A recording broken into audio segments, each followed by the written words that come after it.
भारत में online gaming अब ये सिर्फ कोई खेल नहीं रह गया है ना। ये तो एक अरबों खरबों डॉलर की इंडस्ट्री बन चुकी है।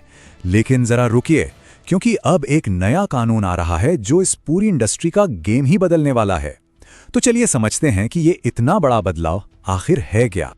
जरा सोचिए, लाखों लोगों के लिए ऑनलाइन गेमिंग मजे करने और दोस्तों के साथ जुड़ने का एक शानदार तरीका है, लेकिन इसका एक दूसरा पहलू भी है। कुछ लोगों के लिए यही गेमिंग एक लत और पैसे की बर्बादी का कारण बन जाता है। तो सरकार इसी दो धारी तलवार को संभालने के लिए ये नया कानून लेकर आई है। तो आज हम इस नए कानून के हर पहलू को बारीकी से समझेंगे।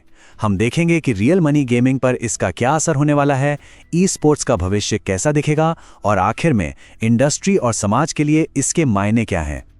ठीक है, तो सबसे पहले बात करते हैं बेसिक चीजों की।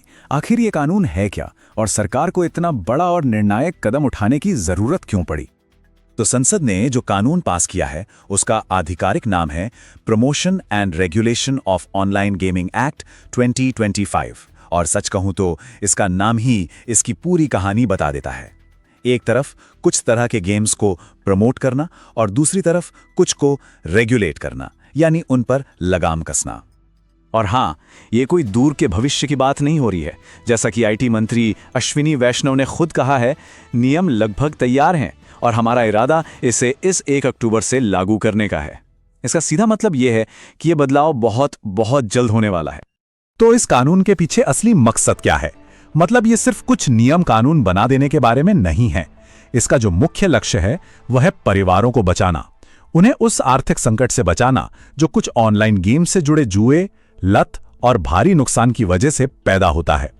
और अपने इस लक्ष्य को पाने के लिए सरकार ने इस कानून का सबसे बड़ा और शायद सबसे विवादास्पद कदम उठाया है, और वो है रियल मनी गेमिंग यानी आरएमजी पर पूरी तरह से पाबंदी लगाना।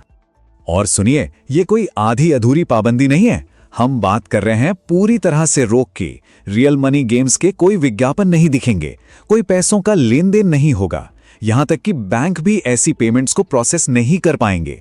संक्षेप में कहें तो पूरे इकोसिस्टम को ही बंद किया जा रहा है। सरकार एक बात और बिल्कुल साफ कर रही है, इन नियमों को हल्के में लेने की गलती कोई न करे। कानून तोड़ने वालों के लिए गंभीर परिणाम होंगे, जैसे कि आपराधिक जांच, संपत्ति की तलाशी और जब्ती, और यहां तक कि गिरफ्तारी भी हो सकती है। लेकिन आप जानते हैं, ये कानून सिर्फ एक दरवाजा बंद करने के बारे में नहीं है, ये एक दूसरा दरवाजा खोल भी रहा है। जहां एक तरफ रियल मनी गेमिंग पर रोक लग रही है, वहीं दूसरी तरफ ई स्पोर्ट्स और सोशल गेम्स के लिए एक बिल्कुल नया भविष्य तैयार किया जा रहा है।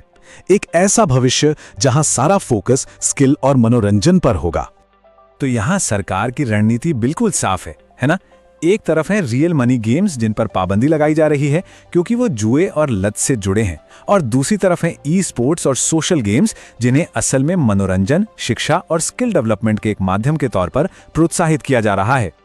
इसका असल में मतलब यह है कि सरकार अब आधिकारिक तौर पर असली कॉम्पिटिटिव डिजिटल गेम्स को एक वैध खेल के रूप में मान्यता देगी। अब ये भारत के उभरते हुए ई स्पोर्ट्स एथलीट्स और पूरी इंडस्ट्री के लिए एक बहुत बड़ी पॉजिटिव खबर है। ठीक है, तो ये सब कागज पर तो ठीक लगता है, लेकिन असल दुनिया में इसका क्या असर पड़ रहा है? चलिए अब इंडस्ट्री और समाज पर इसके असली परिणामों पर एक नजर डालते हैं। और इसका असर वाकई में दो तरफा है। एक तरफ कई रियल मनी गेमिंग कंपनियों को, जैसे कि गेम्सक्राफ्ट, बिजनेस में भारी झटका लगा है, यहां तक कि उन्हें कर्मचारियों की छटनी भी करनी पड़ी है। लेकिन दूसरी तरफ सरकार इसे एक सुरक्षित डिजिटल माहौल बनाने की कीमत के तौर पर देखती है, खासकर युवाओं और परिवारों के लिए। तो इन सभी बदलावों के बाद आगे का रास्ता क्या है? यह कानून भारत के डिजिटल खेल के मैदान को हमेशा के लिए कैसे बदलने वाला है? जानते हैं, अगर इस पूरे कानून को एक लाइन में समेटना हो तो वो ये होगी: गेमिंग की हानिकारक लत को खत्म करो और साथ ही एक ऐसा डिजिटल स्पेस बनाओ जो सुरक्षित भी हो और प्रोडक्टिव भी। यही संतुलन इस पूरी चीज का मूल है। और ये हमें सबसे बड़े सवाल पर लाता है, क्या ये कानून भारत में गेमिंग का भविष्य हमेशा के लिए बदल देगा? खैर, ये एक ऐसा प्रयोग है जिसका नतीजा हमें सिर्फ वक्त ही बताएगा।